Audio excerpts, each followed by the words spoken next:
How to invent a cancer patient. ये title आपको थोड़ा अजीब अटपटा लग रहा होगा, लेकिन मुझे ये पता है कि ये वीडियो पूरा देखने के बाद दो बातें होंगी। नंबर वन, आपको ये टाइटल परफेक्ट लगेगा, एंड नंबर टू, आपके दिमाग से कैंसर का डर हमेशा के लिए खत्म हो जाएगा। पहली बात तो कैंसर क्या है? कैंसर का मतलब है ओवर एक्टिव सेल्स। कुछ सेल जरूरत से ज़्यादा एक्टिव हो जाते हैं, उसे बोलते हैं कैंसर। ये मेलिग्नेंसी बोलो, कैंसर बोलो, या ओवर एक्टिव सेल बोलो। कैंसर अपने आप में कोई बीमारी नहीं है। कैंसर का मतलब सिर्फ यह है कि सेल्स को जितना एक्सपेक्टेडली एक्टिव होना चाहिए उससे ज़्यादा तेज़ी से अगर फैलता है, फूलता है, तो उसे कैंसर बोल देंगे। तो क्या ये पॉसिबल है प्रिडिक्ट करना कि भाई कौन सा सेल भविष्य में ओवर एक्टिव होगा या कब तक ओवर एक्टिव रहेगा? ये बात को समझने के लिए आपको एक सवाल का जवाब देना होगा, वो ये कि क्या आप प्रिडिक्ट कर सकते हैं कि इन दोनों जो आप देख रहे हैं प्लांट्स, इनका भविष्य क्या होगा, कल क्या होगा, परसों क्या होगा। आप देख रहे हैं कि एक थोड़ा ग्रीन है और एक सूखता जा रहा है, लेकिन ये प्रिडिक्ट करने के लिए कि कल क्या स्थिति होगी, आपको ये जानना ज़रूरी है कि कल इसका एनवायरनमेंट क्या होगा। अगर मैं इसके एनवायरनमेंट को बदल दूं तो फिर आप प्रेडिक्ट कर सकते हैं कि कल से ये हरा भरा होने लगेगा, और जो दूसरा हरा भरा है वो हो सकता है कि सूखने लगे। इट इज़ डिपेंडिंग ऑन कि उसके आसपास का माहौल क्या होगा। लेकिन मान लीजिए मैं ये प्रिडिक्ट करता हूँ यूं ही कि भाई कल तक या परसों तक ये मर जाएगा। अब इस प्रिडिक्शन को साबित करने के लिए मैं क्या करूँगा, इसके ऊपर जानबूझ के कुछ रेडिएशन छिड़कूंगा, जानबूझ के कुछ पॉइजनस केमिकल डालूंगा, जानबूझ के मैं इसकी सर्जरी यानी कि तोड़ फोड़ करूँगा। जाहिर सी बात है इन सारे चीज़ों से ये डिस्ट्रॉय होगा, ये मर जाएगा। फिर मैं बोलूँगा देखिए मेरी प्रिडिक्शन सच हुई और ये तो मर गया। So that is what is happening. आप मेरा इशारा समझ रहे हैं कि किसी भी इंसान पे, चाहे इंसान हो या कोई लिविंग बीइंग हो या प्लांट है, उस पर रेडिएशन डालेंगे, उसे केमिकल डालेंगे, जैसे कीमोथेरेपी भी बोलते हैं, उसको अगर तोड़ फोड़ करेंगे, काटेंगे पीटेंगे, सर्जरी बोलते हैं, तो उससे वो हेल्दी नहीं हो सकता है। ये सारी चीज़ें इंसान को या एनिमल को या किसी भी लिविंग बीइंग को मारने के अस्त्र हैं, ना कि उसको ज़िंदा रखने या हेल्दी करने के अस्त्र हैं। अब जब कोई डॉक्टर बोलता है कि भाई आपको थर्ड स्टेज कैंसर है, फोर्थ स्टेज कैंसर है, तो ये स्टेजेस क्या होते हैं और इसके पीछे क्राइटेरिया क्या है, किस बेसिस पे डॉक्टर बोलते हैं कि आपको चौथा स्टेज का कैंसर हो गया। इसको समझिए, बड़ा इंटरेस्टिंग है समझना, not only in context of cancer but also इस पर आपको बहुत सारी और बातें भी समझ आएंगी।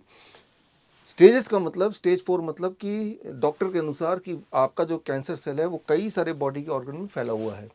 स्टेज 3 मतलब कि एक रीजन में कई जगह का थोड़ा दूर तक फैला हुआ है। स्टेज 2 अपनी जगह पे वो फैल रहा है। एक स्टेज 0 भी होता है, हम और आप सब स्टेज 0 के कैंसर पेशेंट ऐसा बोल लीजिए। तो अब डॉक्टर को कैसे पता चलता है कि इस वाले पेशेंट में कैंसर कितनी जगह फैल रहा है? तो यहाँ पे एक बहुत ही पॉपुलर टेस्ट है जिसको ज़्यादा रिलायबल माना जाता है, वो है पेट स्कैन।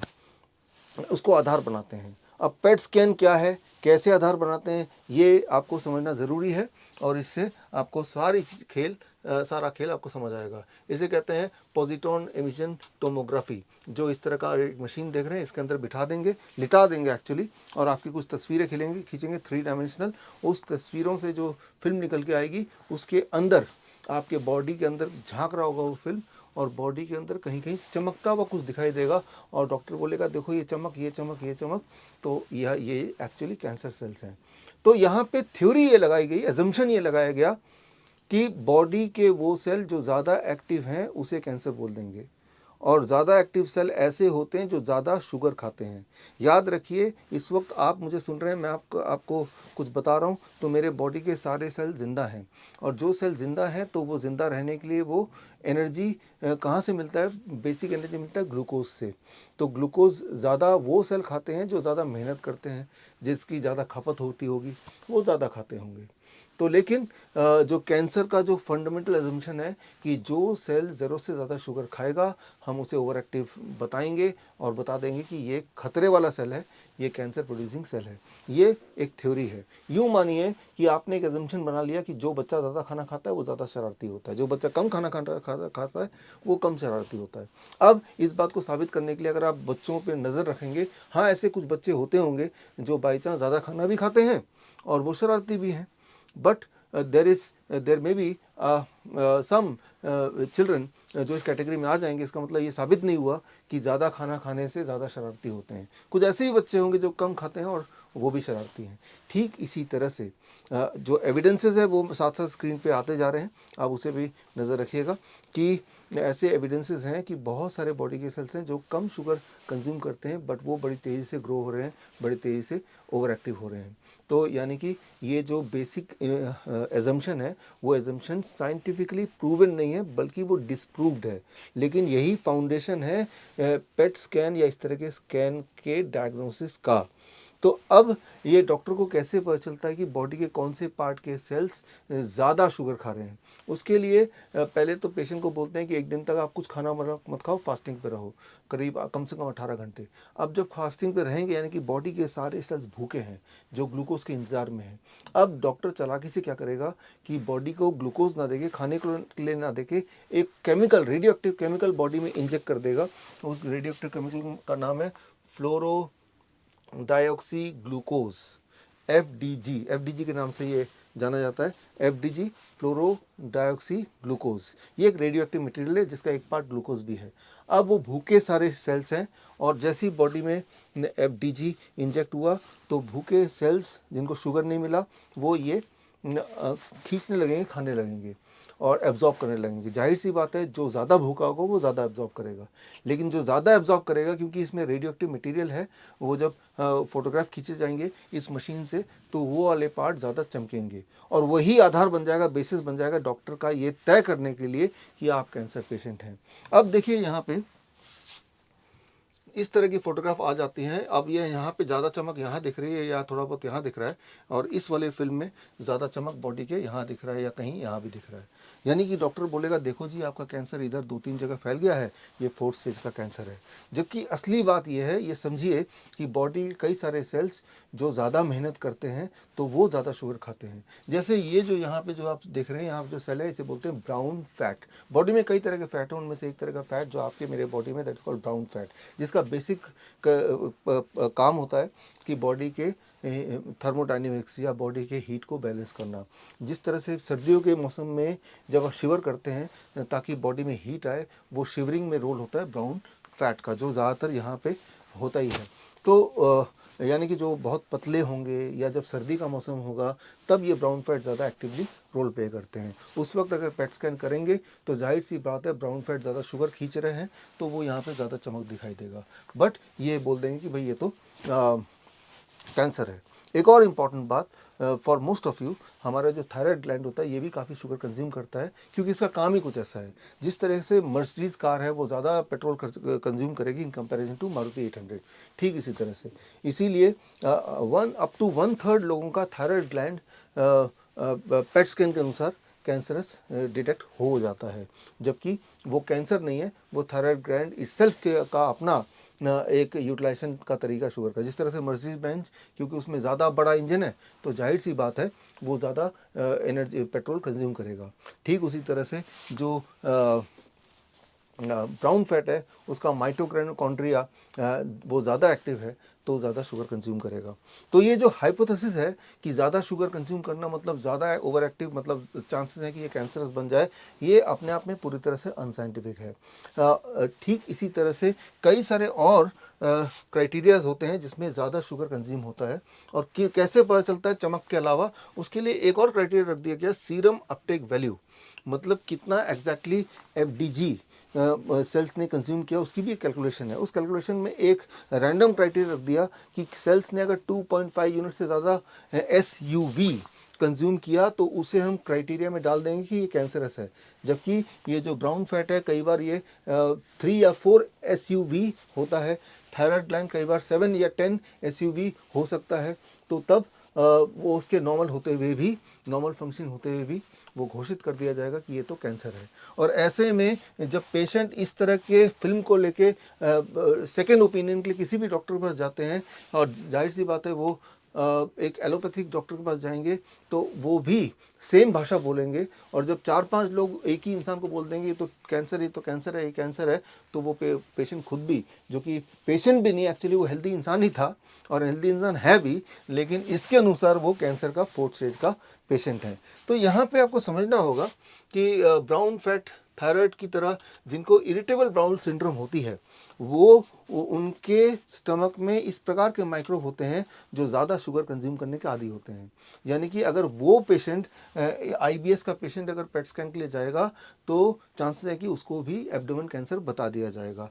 ठीक इसी तरह से ऑटो इम्यून के पेशेंट्स हों या जिनके बॉडी में कहीं कहीं ब्लॉकेजेस हो, ये जगह भी ज़्यादा चमक दिखाई देगी और ये प्रोन है for the doctors to diagnose them and wrongly as a cancer patient. यहाँ पे समझना होगा कि जहाँ पे बॉडी में इन्फेक्शन है किसी भी तरह का, ये घाव है किसी भी तरह का, या इन्फ्लेमेटरी सेल्स हैं, जहाँ पे इन्फ्लेमेटरी सेल का काम होता है जहाँ पे इन्फेक्शन है वहाँ पे फाइट करके ठीक करना, रिपेयरिंग करना, जहाँ पे इंजरी है वहाँ पे रिपेयरिंग करना। लेकिन जहाँ पे इन्फ्लेमेटरी सेल्स होंगे जाहिर सी बात है बॉडी में वहाँ पे खपत ऑफ एनर्जी ज़्यादा होगी, वहाँ शुगर कंज्यूम ज़्यादा होगी, तो वहाँ FDG अपटेक भी ज़्यादा होगा और वहाँ FDG अपटेक ज़्यादा होगा तो उस फिल्म के अनुसार, पेट स्कैन के अनुसार डॉक्टर बोल देगा भाई ये तो कैंसर है, राइट। सो एक इंटरेस्टिंग बात जो मैं आपको कई बार बता चुका हूँ, VEGF, that is vascular endothelial growth factor, एक खास तरह का मॉलिक्यूल जो बॉडी के ओवर एक्टिव सेल्स को बैलेंस करने में और अंडर एक्टिव को नॉर्मलाइज करने का एक मिडल मैन का रोल करता है। ये बड़ा ही इंपॉर्टेंट मॉलिक्यूल है जो आपके हेल्थ कैसा है उसको डिसाइड करता है, उसको बैलेंस करता है। और ये जब भी रोल प्ले करेगा उस एरिया में भी शुगर कंजम्पशन ज़्यादा होगा। यानी कि वहाँ रिपेयर वर्क चल रहा है लेकिन हमारा पेट स्कैन उसी रिपेयर वर्क को एज ए कैंसर सेल्स देख रहा है। याद रखिए पेट स्कैन कभी ये डायग्नोस नहीं करता कि आपके बॉडी में कैंसर है कि नहीं, वो सिर्फ ये डायग्नोस करता है कौन से सेल ज़्यादा शुगर खा सकते हैं या उस वक्त खा रहे हैं। जो सेल उस वक्त शुगर ज़्यादा खा रहे हैं ज़रूरी नहीं कि वो आगे भी शुगर ज़्यादा खाएंगे। जब वो उनकी हीलिंग हो जाएगी, हीलिंग टिश्यूज़ जो हैं, हीलिंग बोन्स जो है, जब हीलिंग पूरी हो जाएगी तो उसमें शुगर कंजम्पशन कम हो जाएगा। तो यहाँ पे एक मैं एक्सपेरिमेंट बताता हूँ जो आप करके देख सकते हैं इन सारी थ्योरी को समझने के लिए। मान लीजिए आप पेट स्कैन में के लिए जा रहे हैं और मैं आपके पेट स्कैन को मैनिपुलेट करना चाहता हूं, तो मैं आपको बोलूँगा जाने से 1 घंटे पहले आप अपने एक हाथ को बहुत कई बार हिलाइए, आप डंबल लेके थोड़ा एक्सरसाइज कर लीजिए 15 मिनट। अब जब एक्सरसाइज करेंगे तो यहाँ जो मसल टिश्यूज़ हैं वो भूखे हो जाएंगे और अब जब आप पेट स्कैन में जाएंगे तो जाहिर सी बात है the FDG uptake because of those muscle activity in those muscles will be higher. तो यानी कि डॉक्टर बोलेगा यार आपके तो हाथ में कोई ट्यूमरस ग्रोथ होने वाला है, ये हाथ तो काट देना चाहिए, राइट। जबकि वो सिंपल बात ये थी कि आपने उस हाथ को ज़्यादा हिलाया डुलाया है एंड वहाँ पे जो शुगर की रिक्वायरमेंट ज़्यादा हो गई है, एज सिंपल एज दैट। ज़रा सोचिए जिनके बच्चे हैं, छोटे बच्चे, बच्चों की जो भूख होती है वो डिपेंड करती है कि बच्चों का मूड कैसा है, उसने कौन सा काम किया, खाने पे क्या उसके फेवरेट खाना है कि नहीं, अभी अभी खाना खाया है कि नहीं, राइट, वो बीमार तो नहीं है।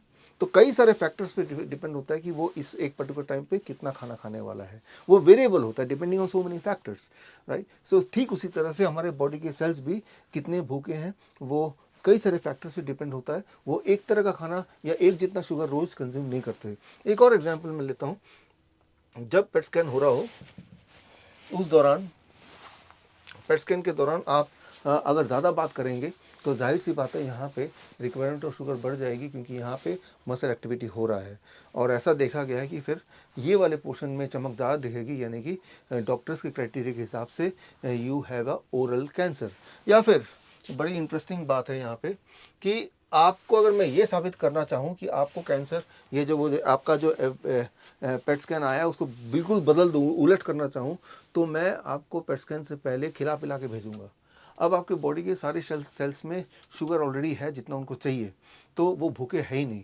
तो उनके अब जब डॉक्टर FDG इंजेक्ट करेगा तो वो FDG को वो वाले सेल जो जिन्होंने पहले भूखे होने की वजह से एक्सेप्ट किया था अब एक्सेप्ट नहीं करेंगे। जाहिर सी बात है जहाँ चमक आ रही थी वो चमक नहीं आएगी और डॉक्टर बोलेगा देखो जी आपका तो कैंसर ठीक हो गया, राइट। या फिर एक बात जो हमें समझनी होगी, वुमेंस में, महिलाओं में जब मेंस्ट्रुएशन साइकिल के नज़दीक, ओवुलेशन डे के नज़दीक यूट्रस एंड ओवरी की एक्टिविटी ज़्यादा होती है, वहाँ शुगर अपटेक ज़्यादा होता है, तो वहाँ पे FDG अपटेक भी ज़्यादा हो सकता है या होता है, जिससे डॉक्टर रॉन्गली कैन डायग्नोस कि आपको ओवरियन कैंसर हो गया या यूट्रस में कैंसर हो गया या सिस्ट कहीं बनी होती है, तो सिस्ट भी अक्सर ज़्यादा शुगर अपटेक करता है, तो उसको भी बोल देंगे देखो ये तो कैंसर है।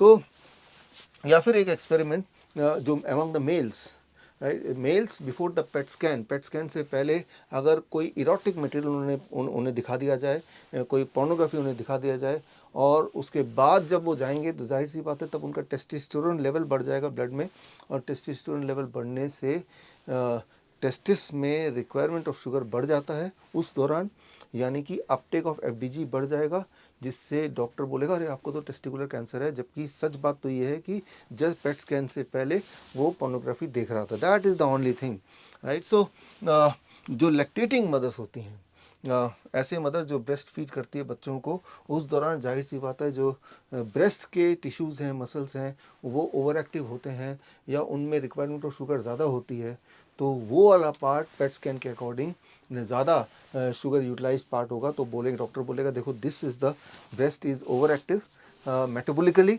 सो देयर इज़ अ चांसेस कि आपको ब्रेस्ट कैंसर है। तो इसके लिए आप बायोप्सी कराइए, एफएनएसी कराइए। एक बात याद रखिए, मैं पहले भी बोलता आया हूँ, बायोप्सी से नॉर्मल सेल भी कैंसरस लाइजन में चेंज हो सकता है या होता है। इसके सारे सबूत मैंने इकट्ठे करके द केस अगेंस्ट IMA इसमें डाल दिया है, आप पढ़ सकते हैं। तो कभी भी बायोप्सी मत कराइए। बायोप्सी कराना मतलब खुद ही आप कैंसर को बुला रहे हैं। अब अगर कोई डॉक्टर चाहे आपके पेट स्कैन को मैनिपुलेट करे तो उनके पास भी इसके अलावा कई सारे और हथियार हैं। सबसे पहले तो FDG डोज कितना ये देते हैं, नॉर्मली 370 यूनिट देते हैं, फॉर एग्जांपल MBQ 370 देते हैं, तो अगर उसको डबल कर दें तो ज़्यादा डोज अगर देंगे, 700 कर दिया, तो भी जाहिर सी बात है ज़्यादा चमक दमक दिखेगी, तो ये बोल सकते हैं देखो जी आपका तो पूरा इतनी जगह पे कैंसर फैल गया। या फिर जो सिरिंज है, सिरिंज के पिस्टन को जब खींचते हैं और तब जो ब्लड आता है थोड़ा सा, वो ब्लड जब अंदर पुश होगा एज ए क्लॉट, तो वो क्लॉट एक हॉटस्पॉट बनाएगा और उससे भी कई बार वहाँ पे अपटेक ऑफ FDG बढ़ जाएगा या जाता है, जिससे that can look like a cancer according to the present protocol set by the PET scan theory. Similarly, pet scan के जस्ट पहले अगर कोई इंसुलिन आप पे लगा दे तो बॉडी के वो सेल जो ज़्यादा इंसुलिन जिसमें एब्जॉर्ब होगा, उन सेल में FDG भी ज़्यादा एब्जॉर्ब होगा। सो अगर मुझे साबित करना हो कि आप तो कैंसर के पेशेंट हैं और मैं रेडियोलॉजिस्ट हूँ, मैं सिर्फ आपको क्या करूँगा, आपके पेट स्कैन से पहले आपको इंसुलिन 10, 5, 15, 20 यूनिट डाल दूँगा, जिससे आपका जो पेट स्कैन है वो ऑल टुगेदर डिफरेंट हो सकता है या हो जाता है। अब रेडिएशन इंड्यूस्ड, याद रखिए मैंने सबसे शुरू में बताया था कि FDG itself is a radio active material, और आप में सबको पता है कि रेडियो एक्टिव मटीरियल से कैंसर होता है।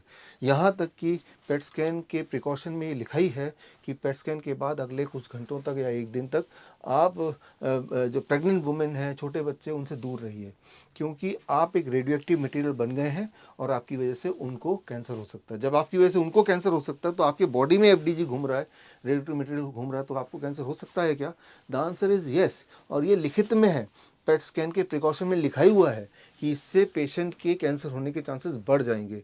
तो देखिए एक हेल्दी इंसान वो अपने बॉडी में पॉइजन डाल रहा है, रेडिएशन डाल रहा है, which is known to cause cancer, जो लिखा ही हुआ है पहले से पेट स्कैन की थ्योरी में, और फिर बोल रहा है कि मैं कैंसर कैसे ठीक हूँ। अब बताइए, how to invent a cancer patient, क्या ये टाइटल आपको थोड़ा बहुत जस्टिफाइड लग रहा है? सबसे ज़्यादा भयानक बात जो अब 5वीं बात आप पढ़ रहे होंगे जिन्होंने 2 खुराक लगाई है, अब ये साबित हो चुका है, स्क्रीन पे दिए हुए रिसर्च पेपर आप पढ़ सकते हैं डिटेल में, कि ये 2 खुराक लगाने के बाद पेट स्कैन जिन्होंने कराया, PET scan all together different, और वो पेट स्कैन के according they are diagnosed, there are more chance of diagnosing as a cancer patient. तो कैंसर पेशेंट होते नहीं है, पहले तो पैदा किए जाते हैं इन सारे थ्योरी के माध्यम से। यानी कि जो डायग्नोस्टिक टूल बनाए हैं वो आपके लिए एक ट्रैप है। मैं ये नहीं बोल रहा हूँ कैंसर का कोई बीमारी होती नहीं है, ओवर एक्टिव सेल नहीं होते, ज़रूर होते हैं, लेकिन ये एक ट्रैप है। अक्सर मैं मिलता हूँ पेशेंट से, वो आते हैं मेरे पास, बोलते हैं कि भाई मैं कैंसर पेशेंट हूँ, लेकिन जब मैं पूछता हूँ आपको क्या तकलीफ़ है, आपको कोई वीकनेस है, आपको पेन है, लो ग्रेड फीवर है, कोई अनयूजुअल सिम्टम है, तो बोलते हैं नहीं ये सब नहीं है, मुझे कोई दिक्कत नहीं है, सिर्फ ये हमारा जो पेट स्कैन है ये बता रहा है मैं कैंसर पेशेंट हूँ। तो that means they are a part of the trap already, वो ट्रैप में फंस चुके हैं आप, राइट। सो अब सवाल है कि हमें करना क्या है। पहले तो अपनी नॉलेज थोड़ा बढ़ाइए chemotherapy, radiation, surgery, biopsy, mammogram के बारे में, कि ये क्या करते हैं और कितना किस तरह से ये आपको कैंसर बना सकते हैं। उसके लिए मेरी किताब पढ़िए, one question that can save your life, या मेरी किताब द केस अगेंस्ट IMA, इसमें सारे सबूत दिए हैं। अब आता है करना क्या है। पहला स्टेप, सेफली कैसे डायग्नोस करना है कि आपके बॉडी में ज़्यादा ओवर एक्टिव सेल तो नहीं है। उसके लिए 5 पॉइंट याद रखिए कि पहला, क्या मुझे वीकनेस है लगातार, क्या मुझे लो ग्रेड फीवर है फॉर लास्ट फ्यू डेज, लो 20-25 दिन से 30 दिन से, या फिर क्या मुझे बॉडी में कहीं पेन है लगातार, या फिर कोई अनयूजुअल सिम्टम है, या फिर क्या मेरा हीमोग्लोबिन पिछले कुछ महीनों में लगातार गिरता जा रहा है। तो इनमें से कोई 5 में से कुछ भी है तो समझ लीजिए आपके बॉडी में कहीं ना कहीं ओवर एक्टिव कुछ एक्टिविटी चल रही है। इतना ही काफ़ी है। अब है कि ठीक कैसे होना है। ठीक कैसे होना है, यहाँ आप सहारा ले सकते हैं 2017 Nobel prize winning science, circadian rhythm. Circadian rhythm मतलब आपकी बॉडी की क्लॉक, अगर वो बिगड़ जाती है तो याद रखिए कि आपके बॉडी में ओवर एक्टिव सेल्स होंगे, जिससे आपको इस तरह की दिक्कतें आएंगी जो नॉर्मल दुनिया में उसको कैंसर बोला जाता है। तो करना क्या है, आपको अपना बॉडी क्लॉक को ठीक करना है। पहला स्टेप ठीक करने का बड़ा ही simple, that is called time as medicine.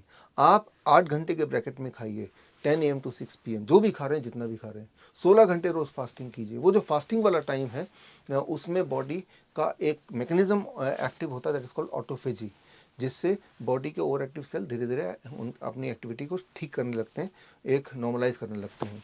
तो ये पहला स्टेप है जो कि बहुत ही आसान है, कोई भी कर सकता है कहीं बैठ के। क्या खाना है, कितना खाना है, इस पर बात नहीं कर रहा हूँ मैं, पहले ही बात ये कर रहा हूँ कि आपको सिर्फ 8 घंटे के ब्रैकेट में खाना है, 16 घंटे बिना खाए रहना है, उस दौरान पानी पी सकते हैं। स्टेप 2, 8 घंटे जो खा ही रहे हैं, जिनको बड़ी तेज़ी से ठीक होना है, उस दौरान भी आप एक न्यूट्रिशियस डाइट लीजिए, जैसे DIP डाइट। याद रखिए, जो लोग DIP डाइट को समझते हैं कि DIP डाइट का एक पार्ट सनलाइट एक्सपोजर भी है, कम से कम 20-30 मिनट धूप में अपने आप को दिखाइए, धूप में रहिए। तो ये DIP डाइट हो गया second step. Third step, 0 volt therapy. याद रखिए, आपकी बॉडी की वोल्टेज जब 0 होती है तब आपकी इम्यूनिटी पीक पे होती है। जब इम्यूनिटी पीक पे होगी तो बॉडी के अंदर जो भी ओवर एक्टिव या अंडर एक्टिव सेल्स हैं वो नॉर्मलाइज होने लगते हैं। तो 0 वोल्ट पे रहने के 2 तरीके हैं। आप ज़मीन से टच में रहिए, जैसे नंगे पैर अगर आप ज़मीन पे चलेंगे, मिट्टी में चलेंगे, घास में चलेंगे, तो ज़मीन से कांटेक्ट में रहते हैं, उस वक्त आपकी बॉडी की वोल्टेज अगर आप मेजर करेंगे, इट विल बी 0 वोल्ट। या मैंने अपने बहुत सारे वीडियोस में ऑलरेडी बताया कि 0 वोल्ट बेडशीट बनाइए, रात भर उसी पे लेटिए, जैसा हम अपने हॉस्पिटल्स में करते हैं, जैसा मैं अपने पेशेंट को रिकमेंड करता हूँ। ये तीनों स्टेप अगर आप करेंगे तो एविडेंस ये कहता है कि वो जो 5 बातें मैंने बताई थी वो सिम्टम्स कम होने लगेंगे। अगर सिम्टम कम हो रहे हैं तो आप ठीक हो रहे हैं, सिम्टम बढ़ रहे हैं तो आप बीमार पड़ रहे हैं। बस इससे आगे डायग्नोसिस का कोई मतलब नहीं है। बेसिक फोकस क्या है कि मेरी आयु बढ़ जाए, बेसिक फोकस क्या है, मेरी क्वालिटी ऑफ लाइफ बढ़ जाए। अब एक सवाल आप पूछ सकते हैं, जिन डॉक्टरों को कीमोथेरेपी, रेडिएशन के लिए बोला है, सर्जरी के लिए बोला है, कि मैं आपके बोलने से कराऊंगा, लेकिन क्या कोई एविडेंस है कि जिन लोगों ने कीमोथेरेपी कराया है उनकी क्वालिटी ऑफ लाइफ बढ़ गई हो, उनका ओवरऑल लाइफ स्पैन बढ़ गया हो in comparison to in the similar circumstance जिन्होंने नहीं कराया।